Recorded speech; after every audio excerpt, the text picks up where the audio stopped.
میں نے اسے سوٹ کا شاپر تھمایا۔ سوٹ میرے لیے سلا ہوا ہے، میں نے فخر سے کہا۔ 2 گھنٹے میں خرید کر سلوا بھی لیا۔ اس نے شاپر سے سوٹ نکال کر دیکھا۔ بہت اچھا ہے، وہ بدن سے لگا کر دیکھنے لگی۔ پھر اسے خیال آیا، لیکن تو نے ناپ کیسے بتایا؟ زبانی، تیرے سارے نشیب و فراز مجھے زبانی یاد ہیں۔ شنو حسب معمول خوش اور خفا ہو گئی۔ بدتمیز، اگر ہو سکے تو پہن کر دکھا دے اور پھر واپس کر دے، میں اماں کو دے دوں گا اور وہ خالہ کو دے جائیں گی۔ میں آتی ہوں، اس نے کہا اور نیچے غائب ہو گئی۔ خالہ شاید مغرب کی نماز پڑھ رہی تھیں اور شنو نے موقع سے فائدہ اٹھا کر سوٹ پہن کر دکھا دیا، بلکہ اپنی تصویریں بھی بنوا لیں۔ سوٹ اسے پوری طرح فٹ آیا تھا۔ دیکھا، میں نے کہا تھا کہ مجھے سب ازبر ہے، میں نے اس سے شاپر لیتے ہوئے کہا۔ اس پر شنو گھورتی ہوئی واک آؤٹ کر گئی۔ میں نیچے آیا اور شاپر اماں کو تھما دیا۔ اس میں تمہاری ہونے والی اور شاید کبھی نہ ہونے والی بہو کے لیے سوٹ ہے۔ یہ تو تجھ پر ہے کہ وہ ہوتی ہے یا نہیں ہوتی۔ ہمیشہ کی طرح اماں نے ملبہ میرے سر پر ڈال دیا۔ میں باہر آیا تو آپے سے باہر چاند میاں بائک کو مٹی کا تیل چھڑک کر آگ لگانے کی سوچ رہا تھا۔ میں نے ایک بار پھر اپنی پیشکش دہرائی تو خلاف توقع اس نے کہا، لاؤ، ابھی لاؤ۔ 40 کی لی تھی، 35 میں دے رہا ہوں۔ سچ؟ میں اچھل پڑا کیونکہ بائک بالکل نئی جیسے تھی، کہیں ایک خراش تک نہیں تھی، بالکل چاند بانوں کی طرح۔ میں بھاگ کر گھر سے رقم لایا اور گن کر 35,000 چاند میاں کے حوالے کیے۔ اس نے مجھے بائک اور اس کے کاغذات دیے۔ کل میرے ساتھ چل کر اسے اپنے نام کروا لینا، چاہو تو رقم بھی تب دے دینا۔ مجھے تم پر اعتماد ہے چاند بھائی، میں نے کہا اور بائک سٹارٹ کر کے روانہ ہو گیا۔ راجہ کا اپنے گھر میں پائے جانے کا اتنا ہی امکان تھا جتنا ہمارے صدر محترم کا ملک میں پائے جانے کا ہوتا ہے، لیکن میں نے اس کی تلاش کی مہم کا آغاز وہیں سے کیا۔ بدقسمتی سے راجہ کی بجائے اس کا باپ نکل آیا، جو راجہ اور اس کے دوستوں سے یکساں سلوک کا قائل تھا۔ وہ نکما صبح سے غائب ہے۔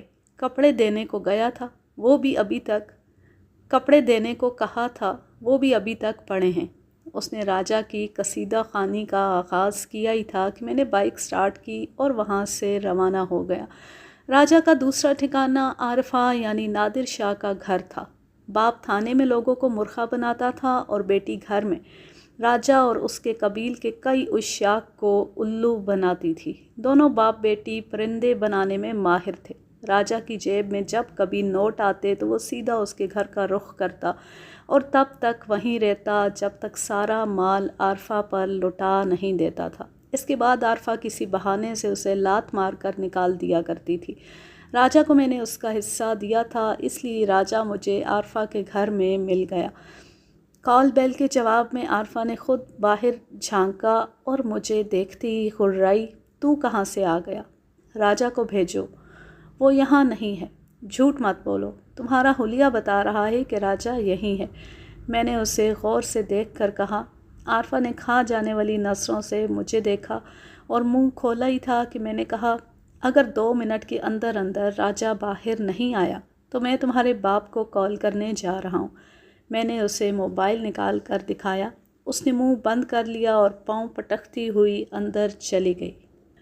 اگرچہ نادر شاہ اپنی دختر بد اختر کے کرتوت بخوبی جانتا تھا، لیکن فی الوقت نادر شاہ کی آمد سے ان کے رنگ میں بھنگ ضرور پڑ جاتا، اس لیے عارفہ نے راجہ کو فوراً باہر بھیج دیا۔ وہ باہر آیا تو کافی تپا ہوا تھا۔ کیا ہے؟ اس نے پھاڑ کھانے والے لہجے میں کہا۔ اس وقت مرنے کی کیا ضرورت تھی؟ معاف کرنا یار، مجھے معلوم ہے کہ تو مصروف تھا، لیکن ابھی میں ایک ضروری اور اہم کام سے آیا ہوں۔ اس وقت میں فرشتہ اجل کے ساتھ بھی نہیں جا سکتا، اس نے فیصلہ کن لہجے میں کہا۔ اپنے باپ کے ساتھ تو جا سکتا ہے، وہ بھی تجھے تلاش کر رہا ہے۔ باپ کے نام پر راجہ کڑک لٹھے سے اچانک ململ میں بدل گیا۔ اس نے عاجزی سے کہا، ابا کو درمیان میں لانے کی کیا ضرورت ہے؟ تو بول، کیا کام ہے؟ راجہ تیرے فائدے کا کام ہے، اس وقت بھی میں خسارے میں نہیں ہوں۔ اس نے اندر کی طرف دیکھا۔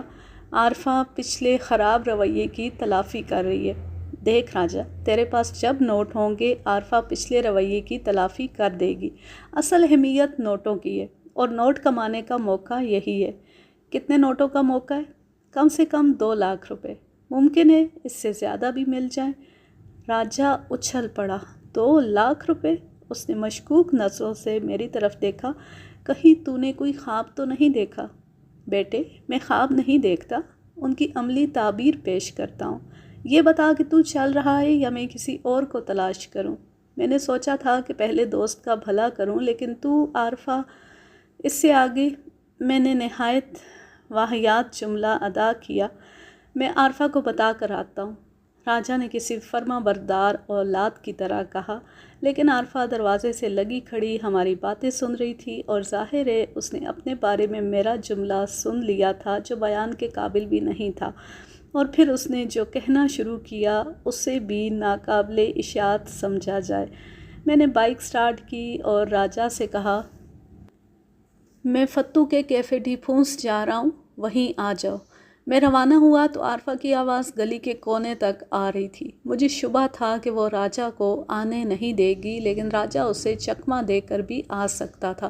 میرا اندازہ درست ثابت ہوا۔ جب راجہ ہانپتا ہوا کیفے ڈی پھونس میں داخل ہوا اور اس نے میرے پاس آ کر جو فرمایا وہ فتو کے ڈیک کے شور قیامت میں بالکل بھی سمجھ نہیں آیا۔ آخر راجہ نے ایک گلاس پانی پیا اور کرسی پر گر کر اس گھوڑے کی طرح ہانپنے لگا جو ریس میں آخری نمبر پر آیا ہو۔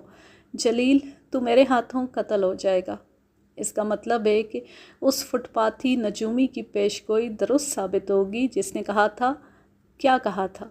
اس نے کہا تھا کہ میری موت کسی کمینے اور گھٹیا شخص کے ہاتھوں ہوگی۔ راجہ نے نجومی کی شان میں بھی گستاخی کی۔ وہ واضح طور پر مشتعل تھا، اور اگر میں نے لاکھوں کی بات نہ کی ہوتی تو وہ کسی صورت یہاں نہ آتا۔ میں نے فتو کے چھوٹے کو بلایا، 2 دودھ پتی لے آ، لیکن دودھ بھینس کا، ڈبے والا نہیں چلے گا۔ جلیل جلدی بک، کیا بات ہے؟ راجہ واپس جانے کے لیے بے چین لگ رہا تھا۔ راجہ، فرض کر تو اپنے باپ کا نہیں کسی وڈیرے کا گمشدہ بیٹا ہے۔ راجہ بالکل بھی مشتعل نہیں ہوا۔ تیرے منہ میں گھی شکر، اور وڈیرا کئی ہزار ایکڑ زمین کا مالک بھی ہو، تیرے منہ میں موتی۔ راجہ مزید خوش ہو گیا۔ کیا ایسا سچ مچ کوئی چانس ہے؟ بالکل، ورنہ مجھے پاگل کتے نے کاٹا تھا جو اس ہرافہ کے کوٹھے کا رخ کرتا۔ اسے سمجھا لے، میرے منہ لگی تو بہت برا ہوگا۔ تیرے ساتھ ہی ہوگا۔ راجہ نے دانت نکالے۔ اس کے باپ کو جانتا ہے نا؟ اب تو واپس نہیں جائے گا اور ہم کل مرزا سے ملیں گے۔ اس سے تو مجھے بھی ملنا ہے۔ میرا خیال ہے زمین کو مرزا جیسے شخص سے پاک کر دینا چاہیے۔ احمق، مرزا ہی تو تجھے وڈیرے کا سپوت بنائے گا۔ یہ سن کر راجہ نے انکار کر دیا۔ مرزا نے اسے ایک بار ڈسا تھا اور وہ دوبارہ ڈسے جانے کے لیے تیار نہیں تھا۔ اگر مرزا مجھے اوباما کا بیٹا بنا دے تب بھی میں نہیں مانوں گا۔ میں نے غور کیا۔ تو اوباما کا بیٹا بھی بن سکتا ہے، بس ذرا نقوش اس سے خوبصورت ہے، لیکن سنا ہے کہ شکل و صورت کے لحاظ سے وڈیرا بھی تیرا والد ماجد لگتا ہے۔ راجہ کو منتخب کرنے کی ایک وجہ یہ بھی تھی کہ وہ شکل سے وڈیرے کی اولاد نظر آتا، جو بقول مرزا سیاہ روح اور پستہ قد تھا۔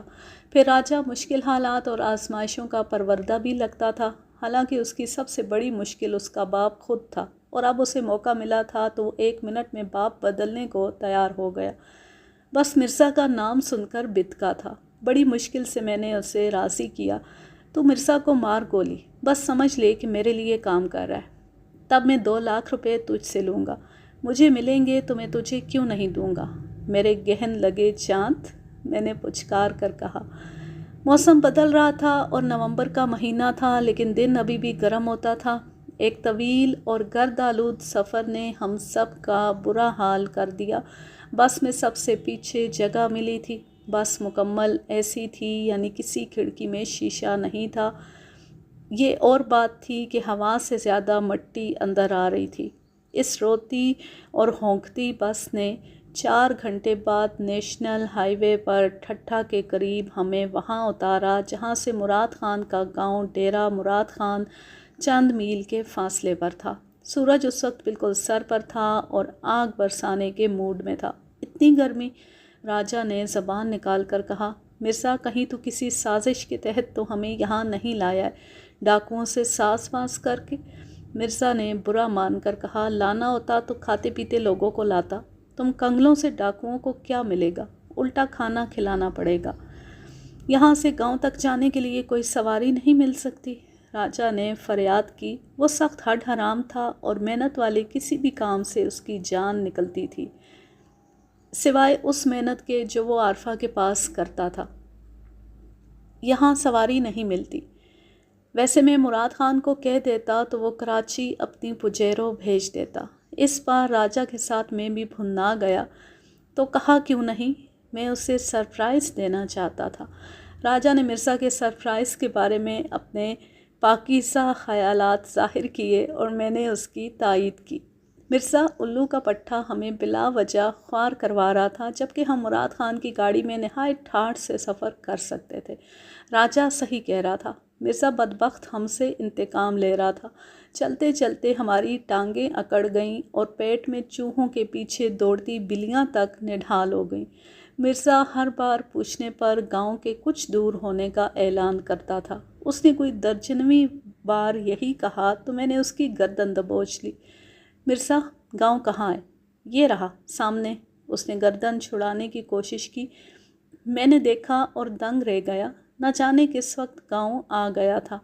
میں نے اس سے پہلے بھی کئی گاؤں دیکھے تھے، لیکن جتنی خوشی اس گاؤں کو دیکھ کر ہوئی تھی اور اس سے پہلے کسی گاؤں کو دیکھ کر نہیں ہوئی تھی۔ یہ چھوٹا سا اور سادہ سا گاؤں تھا جس کے چاروں طرف درختوں کے جھونڈ تھے۔ مراد خان کی حویلی کہاں ہے؟ گاؤں کی دوسری طرف۔ مرزا نے اشارہ کیا، کچھ دور اور چلنا ہوگا۔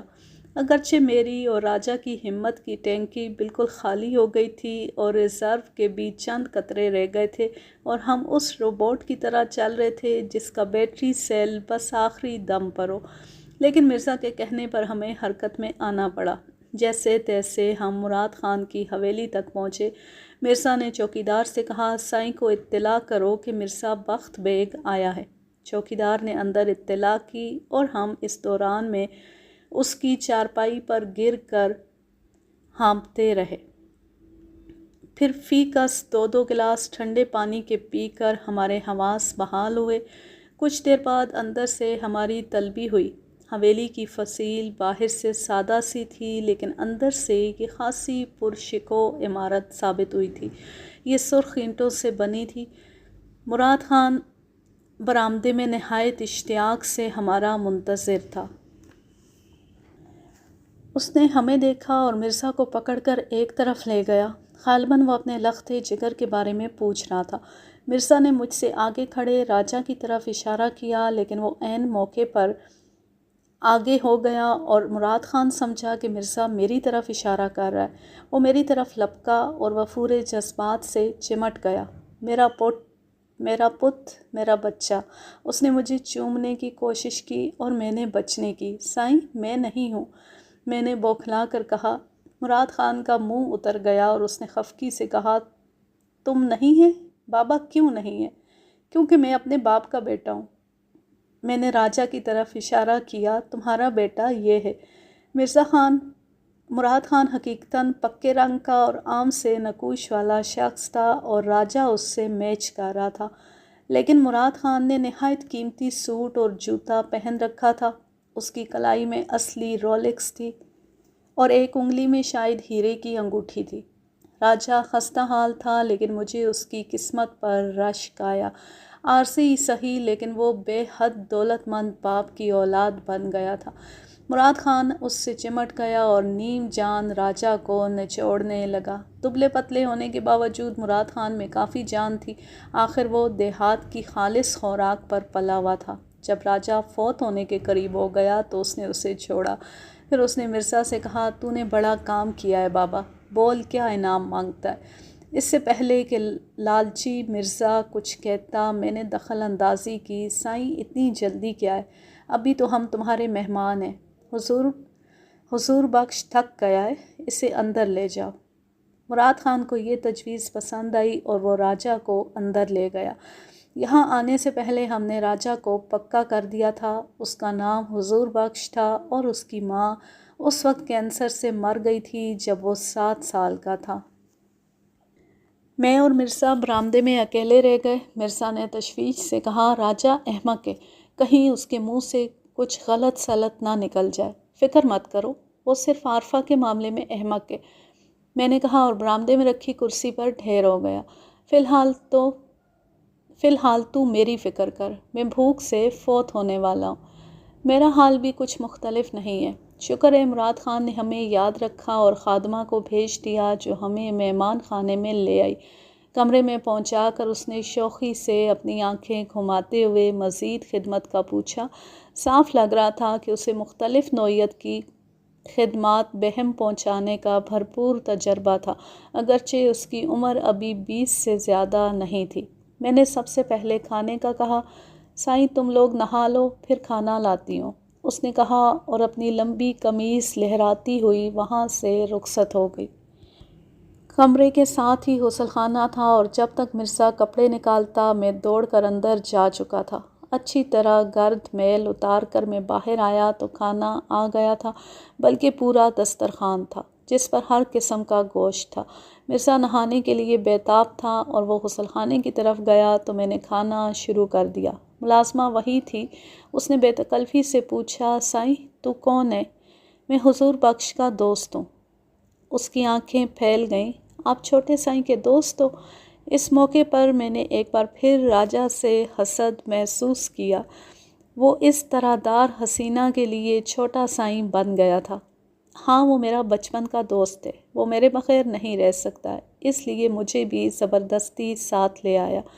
مجھے معلوم تھا کہ اس قسم کی ملازمائیں نہ صرف معلومات کا ذریعہ ہوتی ہیں بلکہ ان کی مدد سے کوئی بات پھیلائی بھی جا سکتی ہے، اس لیے میں دل کھول کر چھوڑا تھا۔ پھر میں نے راجہ کے بارے میں پوچھا، راجہ کیا کر رہا ہے؟ کون راجہ؟ مجھے اپنی غلطی کا احساس ہوا۔ میں حضور بخش کی بات کر رہا ہوں، پیار سے میں اسے راجہ کہتا ہوں۔ وہ اندر زنان خانے میں اپنی ماں سے مل رہا ہے۔ مجھے راجہ کی طرف سے فکر تھی، لیکن یہ فکر زیادہ دیر برقرار نہیں رہی کیونکہ حلق تک مرغن کھانے کے بعد مدہوشی نیند کی صورت میں وارد ہوئی اور میں سو گیا۔ مرزا بھی سو گیا تھا۔ پھر ہمیں اسی طرح دار حسینہ نے اٹھایا۔ تم لوگوں کو بڑا سائیں یاد کر رہا ہے۔ منہ ہاتھ دھو کر کپڑے بدل کر ہم بڑے سائیں مراد خان کے سامنے پیش ہوئے۔ حویلی کے بڑے سے صحن میں کرسیاں لگی تھیں اور ان پر کوئی درجن بھر مقامی لوگ موجود تھے جن کے سامنے مراد خان راجہ کی تقریب رونمائی کرنے والا تھا۔ میں راجہ کو دیکھ کر دنگ رہ گیا۔ اس نے مراد خان کے لباس جیسا شاندار شلوار سوٹ پہن رکھا تھا۔ نہا دھو کر اور شیو کر کے وہ باقاعدہ چمک رہا تھا۔ اس نے سرسری انداز میں مجھے اور مرزا کو دیکھا اور پھر بیٹھ گیا۔ راجہ کے انداز سے ایسا لگ رہا تھا جیسے اس نے سچ مچ خود کو مراد خان کا سپوت سمجھ لیا ہے۔ مرزا نے میرے کان میں سرگوشی کی، اس کے تیور بدلے بدلے نظر آ رہے ہیں۔ یہ کون سی نئی بات ہے؟ موقع ملنے پر راجہ طوطے کو بھی پیچھے چھوڑ دیتا ہے۔ کیونکہ ہم راجہ کے دوست تھے اس لیے ہمیں اس کے پاس جگہ دی گئی۔ مراد خان گاؤں کے معززین کو بتا رہا تھا کہ وہ بالآخر اپنی دولت اور زمین کا وارث تلاش کرنے میں کامیاب رہا ہے۔ میں نے راجہ سے کہا، لگتا ہے تو نے سچ مچ ولدیت بدلنے کا فیصلہ کر لیا ہے۔ جلیل اپنا منہ بند رکھ، راجہ نے آہستہ سے کہا۔ اب تو جلیل کو حکم بھی دے سکتا ہے، میں نے تلخی سے کہا۔ دولت مند باپ پا کر تو اپنی اوقات بھول گیا۔ راجہ نے مجھے خونی نظروں سے گھورا لیکن کچھ بولا نہیں۔ مراد خان کے تعارف کے بعد معززین گاؤں راجہ سے ہاتھ ملانے کے لیے ایک دوسرے پر چڑھے جا رہے تھے۔ مرزا حیرت سے منہ کھولے دیکھ رہا تھا۔ شاید راجہ کی یہ پذیرائی اس کے وہم و گمان میں بھی نہ تھی۔ تعارف کی اس تقریب کے بعد مراد خان نے معززین کو رخصت کیا اور پھر راجہ سے کہا، تو اندر جا۔ راجہ بھی اندر جانے کے لیے بیتاب لگ رہا تھا۔ بعد میں پتہ چلا کہ اس کی 17 عدد بہنوں کے علاوہ کوئی 1 درجن کزنز بھی تھیں۔ اور وہ سب ایک سے ایک بڑھ کر حسین تھیں۔ راجہ کا دل باہر کیسے لگتا۔ اس کے جانے کے بعد مراد خان نے مرزا سے کہا، مرزا تو نے مجھ پر بڑا احسان کیا ہے، میرے بچھڑے بیٹے کو ملوا دیا ہے، بول بابا کیا انعام چاہیے تجھے؟ مجھے حیرت تھی کہ مراد خان نے راجہ کو اتنی آسانی سے اپنا بیٹا مان لیا تھا۔ شاید اس کی بنیاد وہ چیزیں تھیں جو مراد خان اور اس کی سابقہ بیوی سے تعلق رکھتی تھیں، اور مراد خان ان کو پہچانتا تھا، اس لیے اس نے راجہ کو بیٹا مان لیا۔ پھر بھی مجھے اس کی سادہ لوحی پر حیرت تھی۔ یہاں آنے سے پہلے میں نے مرزا کو سمجھا دیا تھا کہ وہ صرف اپنی سونے کی پلیٹوں کے چکر میں نہ رہے اور مراد خان سے مزید کھینچنے کی کوشش بھی کرے۔ وہ کروڑ پتی تھا، آسانی سے 10-20 لاکھ اسے انعام دے سکتا تھا۔ مرزا نے کہا تھا، مجھے سکھانے پڑھانے کی ضرورت نہیں، میں جانتا ہوں مجھے کیا کرنا ہے۔ یہ بھی یاد رکھنا کہ مزید جو ملے گا اس میں سے بھی 50% میرا ہوگا اور تو فوراً ادا کرے گا۔ اس میں سے کیوں؟ تیرا حصہ صرف سونے کی پلیٹوں میں ہے؟ نہیں، اوپر سے ملنے والی رقم میں سے بھی ہوگا، ورنہ تو جانتا ہے کہ میں راجہ کی اصلیت 1 منٹ میں کھول سکتا ہوں، اور اس کے بعد مراد خان فراڈ کرنے کے جرم میں تجھے کتوں کے سامنے ڈال دے گا۔ مرزا مراد خان کے کتے ملاحظہ فرما چکا تھا، اس لیے اس نے جلدی سے کہا، جلیل تو بڑی جلدی ناراض ہو جاتا ہے، جیسا تو کہے گا ویسا ہی ہوگا، اسی میں تیری اور سب کی بہتری ہے۔ مراد خان نے مرزا کے سامنے کھلی پیشکش رکھی تو اس نے کن اکھیوں سے میری طرف دیکھا اور بولا، سائیں آپ بادشاہ ہیں، میرے سونے کے علاوہ جو چاہیں انعام دے دیں، سونے کو بھول جا۔ مراد خان نے بے نیازی سے کہا، اس کے بدلے مجھ سے قیمت لے لے۔ سائیں وہ 110 تولے سونا ہے، آج کے حساب سے 40 لاکھ کا ہے۔ بس 40 لاکھ کا؟ مراد خان حقارت سے بولا، تو مجھ سے 50 لاکھ لے لے۔ مرزا کا مارے خوشی کے برا حال ہو گیا، بس مراد خان کے قدموں میں لوٹنے کی کسر رہ گئی تھی۔ اس نے مراد خان کے ہاتھ چومے اور بولا، سائیں آپ دیالو ہو، ابھی تو ہمارا مہمان ہے۔ نہ سائیں، مجھے جانا ہے، بہت ضروری کام ہے۔ کوئی ضروری کام نہیں ہے، مراد خان نے فیصلہ کن انداز میں کہا، تجھے اور مولا بخش کو 2 دن یہاں رکنا ہوگا، ابھی تو کل جشن ہوگا۔ مراد خان کے اندر جانے کے بعد میں نے مرزا سے کہا، یہ اتنی آسانی سے رقم نہیں دے گا، تجھے اور مجھے 2 دن یہاں رکنا ہوگا۔ فائدہ؟ 40 میں سے 15 تو لے جائے گا، 50 میں سے 19۔ میں نے تصحیح کی، مرزا تو سچ مچ کمینہ ہے، تیرا سب ڈوب رہا تھا اور جیسے ہی تیرا کام بنا تو آنکھیں پھیر رہا ہے، لیکن یاد رکھ کام ابھی پوری طرح نہیں بنا ہے۔ میرا یہ مطلب نہیں تھا، بھلے تو 19 کی جگہ 20 لے لے، لیکن میں مرزا کے لہجے سے دھوکہ کھانے والا نہیں تھا۔ مجھے معلوم تھا کہ اگر اسے موقع مل گیا تو وہ مجھے اور راجہ کو چونا لگا کر نکل جائے گا۔ مجھے پوری طرح ہوشیار رہنے کی ضرورت تھی۔ مرزا یہ راجہ کسی اور چکر میں ہے، وہ لالچ میں آ گیا ہے، حالانکہ یہ کھیل چلنے والا نہیں ہے۔ اس کی اصلیت کھل گئی تو مراد خان اسے زندہ دفن کر دے گا یا کتوں کے آگے ڈال دے گا۔ راجہ عقل مند ہے، لیکن اکثر اوقات مفاد سامنے دیکھ کر اس کی عقل گھاس چرنے چلی جاتی ہے۔ میں بھی فکر مند ہو گیا، جلیل اسے سمجھا، ورنہ یہ اپنے ساتھ تجھے بھی مروا دے گا، میں تو ملک سے نکل جاؤں گا۔ مرزا کے بارے میں مجھے یقین تھا کہ وہ مراد خان سے بچنے کے لیے کم سے کم یہ شہر تو چھوڑ دے گا، لیکن میں اور راجہ کہاں جاتے، اس لیے ہمارا اس معاملے سے نکل جانا ضروری تھا۔ جب ہم غائب ہوتے تو مراد خان لازمی ہمیں تلاش کرواتا، اور اسی بنا پر ہم نے نہ صرف نام بدل لیے تھے بلکہ کسی قسم کی کوئی شناختی دستاویز بھی نہیں لائے تھے۔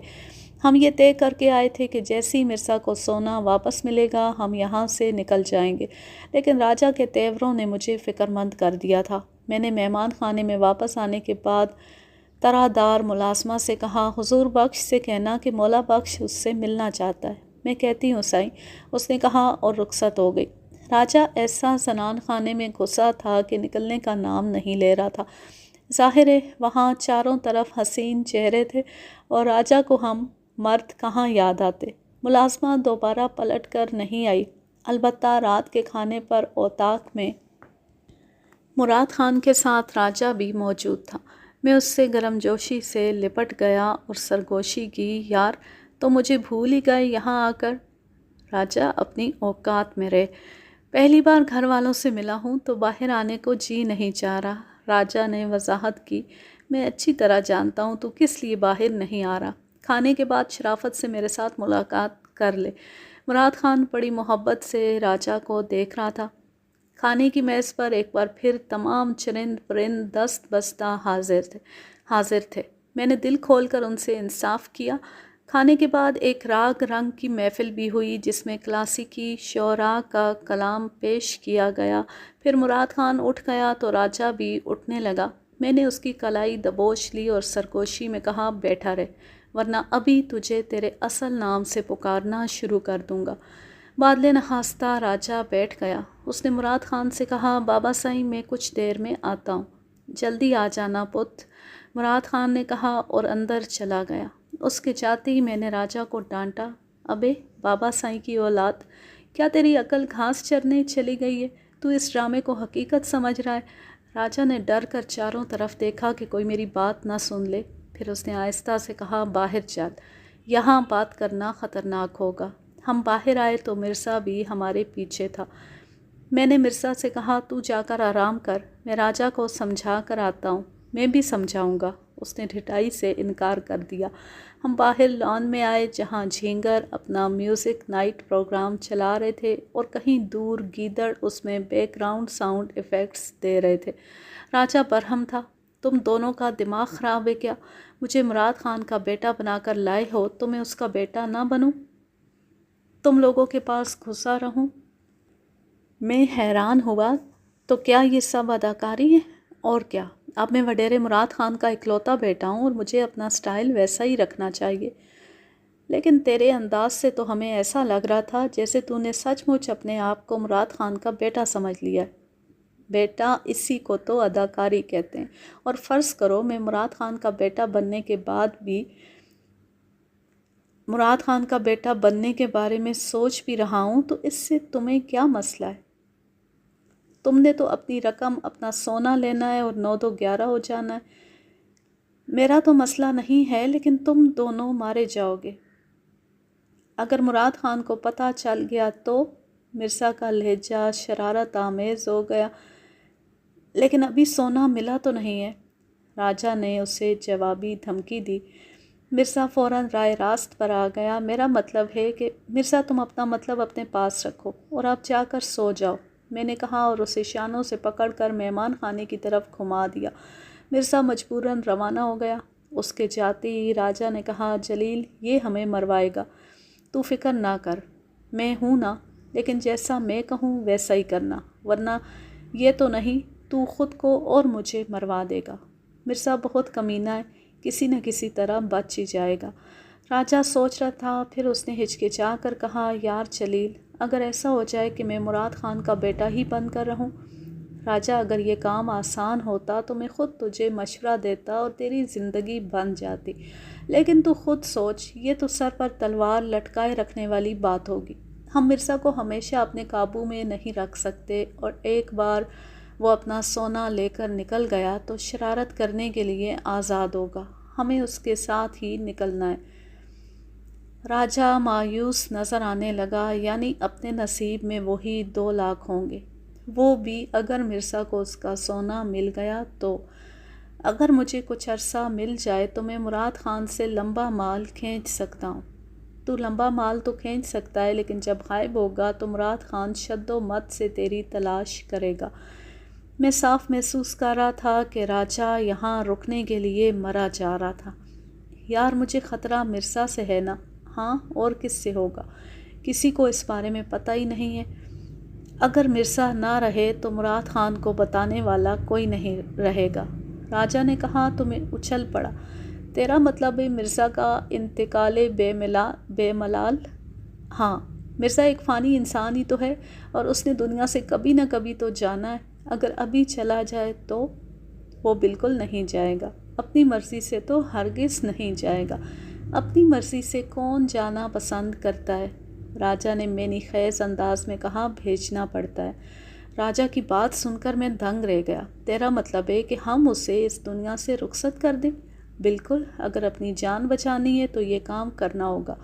تو جانتا ہے کہ تو کیا کہہ رہا ہے؟ ایک انسان کو قتل کرنے کی بات کر رہا ہے۔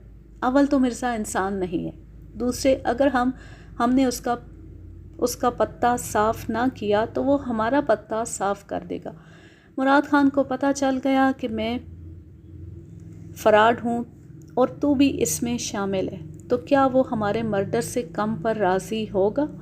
راجا درست کہہ رہا تھا۔ مرزا کی بچھو فطرت کے بارے میں تو میں نے سوچا ہی نہیں تھا۔ وہ موقع ملنے پر لازمی ڈنک مارتا اور ہم اسے روک نہیں سکتے تھے۔ اسے روکنے کا واحد طریقہ یہی تھا، لیکن قتل؟ میں نے بوکھلا کر اپنے بھرے پیٹ پر ہاتھ پھیرا اور راجا سے کہا، یار ہم چکر بازی کر سکتے ہیں، کسی کا مرڈر نہیں کر سکتے، اور سوچ سمجھ کر تو بالکل نہیں کر سکتے۔ چل تو نہیں کر سکتا لیکن میں تو کر سکتا ہوں، راجا نے سرد لہجے میں کہا۔ اس وقت وہ بالکل بدلا ہوا لگ رہا تھا، اپنا لنگوٹیا راجا تو کہیں سے نہیں لگ رہا تھا۔ میں نے لان میں چکر لگاتے ہوئے پوچھا، تو کیسے کر سکتا ہے؟ راجا مسکرایا، تو بھول رہا ہے، اب میں وڈیرے مراد خان کا اکلوتا وارث ہوں اور میرے لیے یہ کوئی خاص مشکل کام نہیں ہے۔ اس کام کے لیے یہاں بہت بندے ہیں، جس کو اشارہ کر دوں تو راتوں رات مرزا غائب ہو جائے گا اور اس کا نام و نشان بھی نہیں ملے گا۔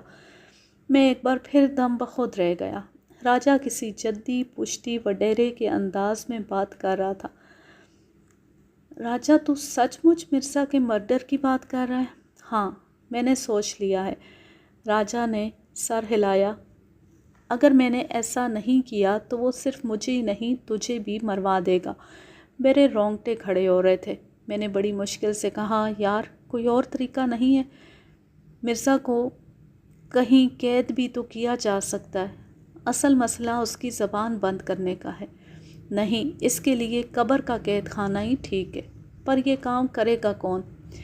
بابا کا کمدار خمیسو خان، وہ اس قسم کے کاموں میں ماہر ہے۔ مجھ سے آج ہی کہہ رہا تھا کہ مجھے کسی سے تکلیف ہوئی ہو تو بتاؤں، وہ اسے اٹھا کر لے آئے گا اور یہیں زمین میں گاڑ دے گا۔ تیرے ذہن میں یقیناً اپنے باپ کا نام آیا ہوگا۔ نہیں یار، کچھ بھی صحیح، میرا باپ تو وہی ہے۔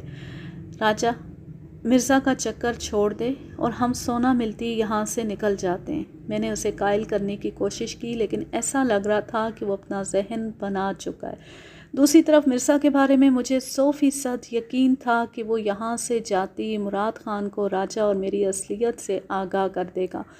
دوسری طرف راجا اس اچانک ملنے والے موقع سے دستبردار ہونے کو تیار نہیں تھا۔ میری سمجھ میں نہیں آ رہا تھا کہ اس مسئلہ کشمیر کا کیا حل نکالا جائے۔ راجا نے جاتے ہوئے کہا، ممکن ہے یہ مسئلہ آج رات ہی حل ہو جائے۔ اس کا اشارہ یقیناً مرزا کی طرف تھا۔ میرے پیٹ میں گرہیں سی پڑنے لگی۔ میں نے متعدد بار راجا، جمی، مرزا اور دوسرے بہت سارے افراد کو قتل کرنے کا سوچا تھا، لیکن یہ صرف سوچ ہوتی تھی اور میں حقیقت میں کسی کا مرڈر بالکل نہیں کر سکتا تھا۔ شاید راجا کر سکتا تھا، یا شاید اسے جو مقام مل گیا تھا اسے برقرار رکھنے کے لیے وہ مرزا کو قتل کرنے پر آمادہ ہو گیا تھا۔ میں مہمان خانے کی طرف آیا تو مرزا بے قراری سے کمرے میں ٹہل رہا تھا، اور میں نہیں کہہ سکتا تھا کہ اس کے شرپسند ذہن میں کون سے شرپسند خیالات آ رہے تھے۔ اس نے میری طرف دیکھا اور مشکوک لہجے میں بولا، تم دونوں مجھے بھگا کر کیا باتیں کرتے رہے ہو؟ کوئی سازش کی ہے؟ ہم نے کیا سازش کرنی ہے؟ بس ایسی یہی باتیں کر رہے تھے کہ تجھے تیرا سونا مل جائے اور تو یہاں سے چلا جائے۔ اس وقت تیرے ذہن میں کیا خیالات ہیں؟ اس کا رنگ اڑ گیا، لیکن اس نے ٹھٹائی سے کہا، میرے ذہن میں کیا خیالات آ سکتے ہیں؟ مرزا، بات یہ ہے کہ تو شرارتی آدمی ہے۔ جب تیرا مطلب نکل جائے گا تو تجھے شرارت کرنے سے کون روکے گا؟ کیسی شرارت؟ مرزا انجان بن گیا۔ تو مراد خان کو حقیقت بتا سکتا ہے۔ تو بچ جائے گا لیکن ہم مارے جائیں گے۔ میں ایسا نہیں کر سکتا کیونکہ مجھے بھی یہیں رہنا ہے۔ مجھے بیوقوف مت بنا۔ جب ہم غائب ہوں گے تو وڈیرا سب سے پہلے کسے تلاش کرے گا؟ تجھے، اور جب تو اس کے ہاتھ آئے گا تو وہ تیری دم میں نمدہ فٹ کر کے تجھ سے سب اگلوا لے گا، اور اس کے بعد ہم بھی مارے جائیں گے۔ مرزا چپ ہو گیا، اور یہ خاصی مجرمانہ قسم کی خاموشی تھی۔ یقیناً اس کا ارادہ وہی تھا جس کا راجہ نے خدشہ ظاہر کیا تھا۔ ایک لمحے کو مجھے خیال آیا کہ راجہ اس کتے کی دم کے ساتھ بالکل ٹھیک کرنے جا رہا ہے، لیکن میں نے جلدی سے اس خیال کو جھٹک دیا۔ یہ طے تھا کہ میں کسی کی جان نہیں لے سکتا، اور نہ ہی جان لینے میں حصے دار بن سکتا تھا۔ اب مجھے اس چکر سے خود بھی نکلنا تھا اور ان دونوں کو بھی نکالنا تھا۔ راجہ میرا یار تھا، اور مرزا کو اس لیے بچانا تھا کہ وہ کمینہ صحیح لیکن انسان تو ہے۔ میں بستر پر دراز ہو کر غور و فکر کر رہا تھا کہ وہی خوبصورت خادمہ اندر آئی، اور اس نے شوخی سے مرزا کو کہا، چل سائیں، تیرے کو بڑا سائیں بلاتا ہے۔ صرف اس سے؟ میں نے پوچھا۔ تیرے کو بلاتا تو تجھے بھی کہتی، وہ بولی، اور مرزا کی طرف دیکھا۔ چل نا، بڑے سائیں کو انتظار کرنا اچھا نہیں لگتا۔ میں نے محسوس کیا کہ مرزا فکر مند ہو گیا، شاید یہ بلاوا اس کے لیے غیر متوقع تھا۔ وہ خادمہ کے ساتھ چلا گیا۔ ان کے کمرے سے نکلتی میں بھی اٹھا اور ان کے پیچھے چل پڑا۔ میں سوچ رہا تھا کہ اگر مراد خان نے مرزا کو حویلی میں بلا لیا تھا تو میرا وہاں گھسنا مشکل ہی نہیں، خطرناک بھی ثابت ہو سکتا تھا، لیکن خوش قسمتی سے مراد خان نے اسے مہمان خانے سے متصل اوطاق میں بلوایا تھا۔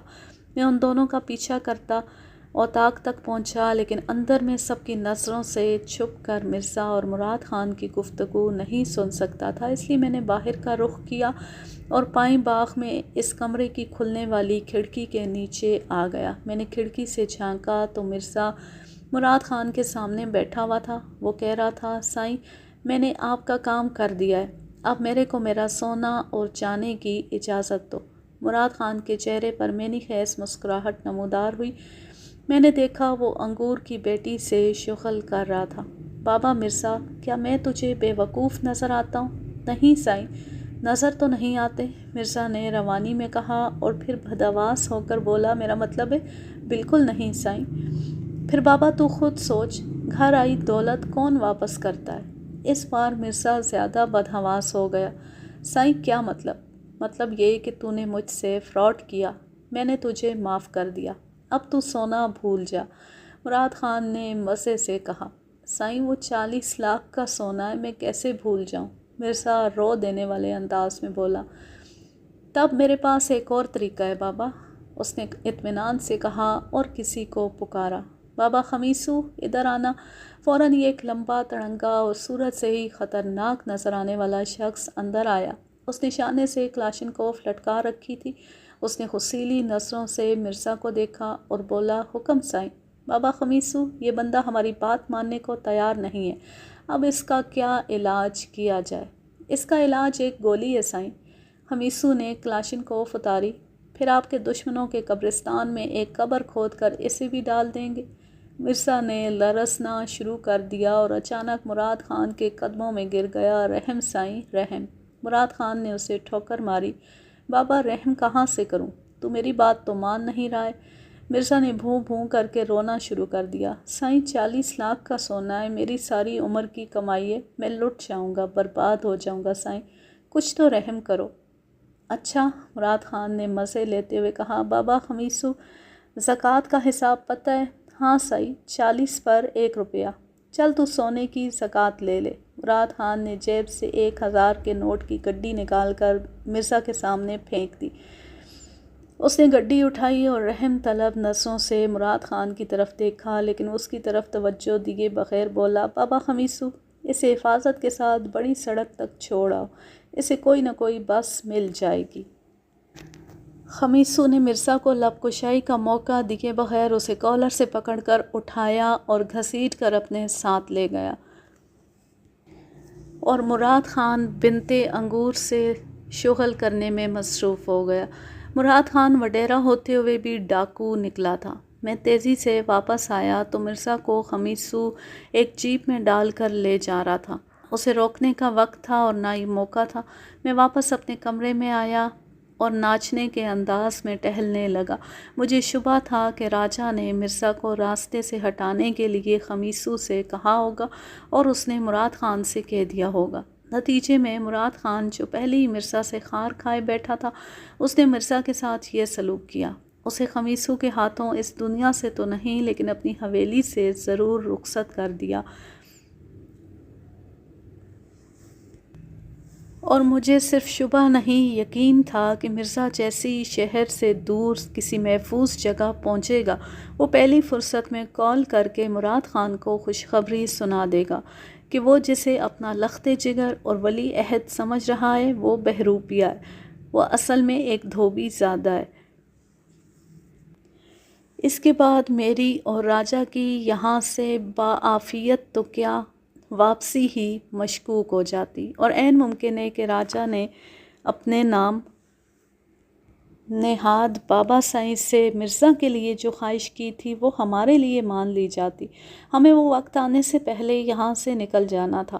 مرزا کا سونا اسے نہیں ملا تھا اور ہماری جان کے لالے بھی پڑ گئے تھے۔ مجھے بہر صورت راجہ سے بات کرنا تھی، لیکن وہ اپنی 3 عدد ماؤں، 17 عدد بہنوں اور درجن بھر کزنز کے درمیان راجہ اندر بند کر بیٹھا ہوا تھا۔ اسے اچھی طرح معلوم تھا کہ ان سے اس کا ماؤں اور بہنوں والا کوئی رشتہ نہیں ہے، اس لیے وہ مزے کر رہا تھا۔ اوپر سے کزنز تو ویسے ہی معاف ہوتی ہیں۔ میں نے مہمان خانے میں کسی ملازم کو تلاش کیا لیکن اتفاق سے وہاں کوئی نہیں تھا۔ میں باہر نکلا اور حویلی کی عمارت تک آیا۔ اس کے اگلے حصے میں زنان خانہ تھا، لیکن وہاں تک صرف خاندان کے مردوں کی رسائی تھی اور میرا وہاں داخلہ ممکن نہیں تھا۔ میں عمارت کے آس پاس منڈلا رہا تھا کہ ایک بوڑھی ملازمہ نکل آئی۔ تو کون ہے؟ اس نے مجھے دیکھا۔ میں چھوٹے سائیں کا دوست ہوں، اسے میرا پیغام دے دو، میں اس سے ملنا چاہتا ہوں۔ کیا دے دوں؟ وہ سمجھی نہیں۔ مائی اسے بولو اس کا دوست اس سے ملنا چاہتا ہے۔ بوڑھی ملازمہ اندر چلی گئی۔ میں بے تابی سے انتظار کرنے لگا۔ کچھ دیر بعد دروازہ کھلا تو میں بے اختیار لبکا، لیکن ملازمہ کو دیکھ کر مجھے مایوسی ہوئی۔ اس نے کہا، چھوٹا سائیں اندر ہے، وہ کہتا ہے کہ صبح ملے گا۔ اندر کہاں؟ اندر اپنے کمرے میں، اس کے ساتھ نوری ہے۔ نوری اسی خوبصورت ملازمہ کا نام تھا اور راجہ اس کے ساتھ تھا تو مطلب واضح تھا۔ میں نے دل ہی دل میں راجہ کو سلواتیں سنائیں اور ملازمہ سے کہا، اسے بولو زندگی موت کا مسئلہ ہے، آ کر بات سنیں۔ بوڑھی عورت نے کانوں کو ہاتھ لگایا، نہ سائیں، اس وقت چھوٹے سائیں کو چھیڑا تو وہ غصہ کرے گا۔ میں نے اس پر دل میں چھوٹے سائیں کی ایسی کم تیسی کی جسے عورتوں سے فرصت نہیں تھی۔ وہاں عارفہ کے پاس سے نہیں نکلتا تھا اور یہاں آ کر پھر زنان خانے میں جا بیٹھا تھا۔ بوڑھی ملازمہ مجھے انکار کر کے واپس چلی گئی اور میں مہمان خانے واپس آ گیا۔ اس وقت میرا دل چاہ رہا تھا کہ میں راجہ پر لعنت بھیج کر یہاں سے چلا جاؤں، لیکن یہ بھی ممکن نہیں تھا کیونکہ راجہ پکڑا جاتا تو میرے بارے میں بتانے میں 1 منٹ بھی نہیں لگاتا اور میں مراد خان کی وڈیرا فورس کے ہاتھوں فوراً گرفتار ہو کر واپس لایا جاتا اور راجہ کے ساتھ کسی عبرت ناک انجام سے دوچار ہوتا۔ راجہ کو ساتھ لے کر جانا بہت ضروری تھا اور وہ میری بات سننے کو تیار نہیں تھا۔ میں خود زنان خانے میں نہیں جا سکتا تھا اور راجہ سے رابطہ بھی لازمی تھا۔ اچانک مجھے ایک ترکیب سوجھی۔